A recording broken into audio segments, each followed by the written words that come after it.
So yun, life lessons ulit tayo. So this time, gusto ko na mag-share ng natutunan ko at patuloy ko natututunan no, sa buhay about sa paggalang or pag-honor sa mga magulang. Kasi recently, nag-struggle ako sa pagdidisiplina sa aking mga anak. No? Ang kukulit. So na-throwback ako nung ako ay medyo bata pa. No? Mga elementary days at high school days. Ang tigas pala talaga ng ulo ko. No? So ngayon ko nare-realize na yung mga sinasabi nila ni inay at ni tatay noon is napaka-importante. Bakit? Kasi ngayon ako ay magulang na rin sa isang 12 at 8 years old. Pares pang lalaki, no? So thank you Lord sa dalawang bata na yun. Doon ako natututo. Hanggang ngayon natututo ako kasi yung love nung parent, nung inay at tatay dun sa kanilang anak is talagang genuine. Yung mga tinuturo nila, sinasabi nila, nire-remind nila at wino-warn nila sa akin noon is para talaga sa ikabubuti ko. Tulad na lang no, si tatay, oh, anak, pag-aralan mo to, matutunan mo tong ganito. Yan, pangangahoy, yan, pag-ikib ng tubig, paglalaba, paghugas ng pinggan, lahat ng yun. Although simpleng bagay siya, pero kung ginawa ko yun at early age, consistently, kayang-kaya kong tumayo sa sarili kong paa. Ngayon, easy-easy na lang. And yes, alam ko naman, kaya kong gawin. Pero tamad ako. Ayoko kasi gusto ko maglaro. Yung parang ganun, sana nagigets nyo. Ganun din si inay. So, ganun. Si inay, syempre, ang gusto, ganyan, sige ako na lang, kaya ko naman. Although, nandun yung heart ni inay. Pero yun nga, dahil lang dun, ang disadvantage lang is, hindi kami natuto o naging tamad kami, hindi kami naging mas responsible no sa bahay. Inasa lang namin kay inay. So yun yung ginagawa ko ngayon na sige, kung ayaw mo maghugas ng pinggan, itatamba ko yan dyan. Ano ang kakainin mo? Wala naman dahon na saging dito sa Maynila. So parang ganun no. Sana nagigets yung point ko no. Sana yung iba nakaka-relate. Lalo na kung ikaw is magiging magulang na o magulang ka na rin na katulad ko na bata pa.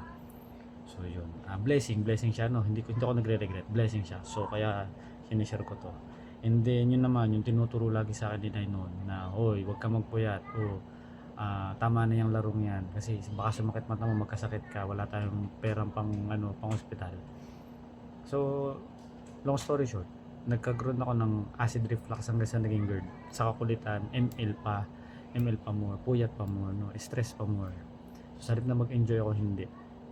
So sa mga nag-embel dyan, mag-isip-isip na kayo no, kung nakakaramdam din kayo ng stress at medyo acid na no, or iba pang nararamdaman sa katawan, tigilan nyo na please. Yun. So yun lang, short na ano lang, sharing lang at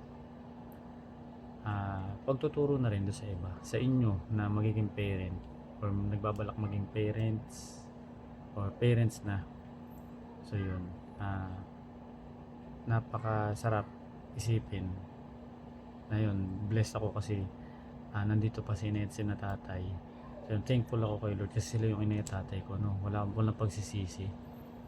At bilang isang magulang na rin, tatay na rin, ay gusto ko silang gayahin. Pero salamat sa Lord kasi nakakilala ko sa kanya. So yung biblical perspective o biblical way, yun yung pinagpe-pray ko na Lord, help me to be a better father sa way mo, to be a better husband din no, kasi yun yung priority.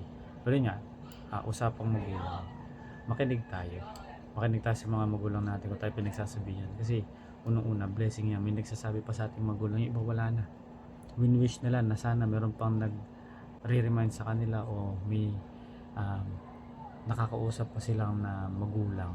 So yun pa lang. Tapos ito, basahin ko lang tong Ephesians o Ephesians 6 verse 1 to 3. So ito, mga anak, sundin ninyo ang inyong mga magulang alang-alang sa Panginoon, sapagkat ito ang nararapat. Igalang mo ang iyong ama at ina.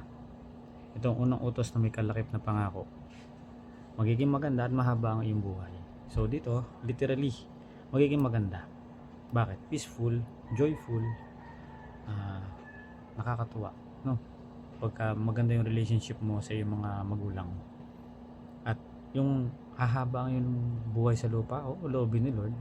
Hindi naman sinabi dito na aabot ka ng 50, 60, 70, 100 years old, no. Hindi naman totally literal. Kasi syempre, si Lord pa rin yung may hawak ng buhay natin. Pero yun nga, dito kung stress free ka, wala kang stress eh. Kasi okay yung relationship mo, lalo na sa mga parents mo. Hindi ka stress, nakikinig ka doon sa mga payo nila, yun nga, katulad ng sinabi nila sa akin before, na huwag magpuyat, alagaan ng sarili, yan, gawin tong ganito, ganyan, para sa'yo yan. In the future, o magpapasalamat ka rin, o marirealize mo rin yung sinasabi namin sa'yo. So yun. Sana ay na-remind kayo, ako na-remind ako, na-bless ako. Gusto ko lang ulit i-share yung blessing na to. So yun. Praise God sa ating mga magulang, lalo na yung mga nakakasama pa natin, na-chat at na video call pa natin, no. I-maximize natin yung time na meron tayo, na meron sila.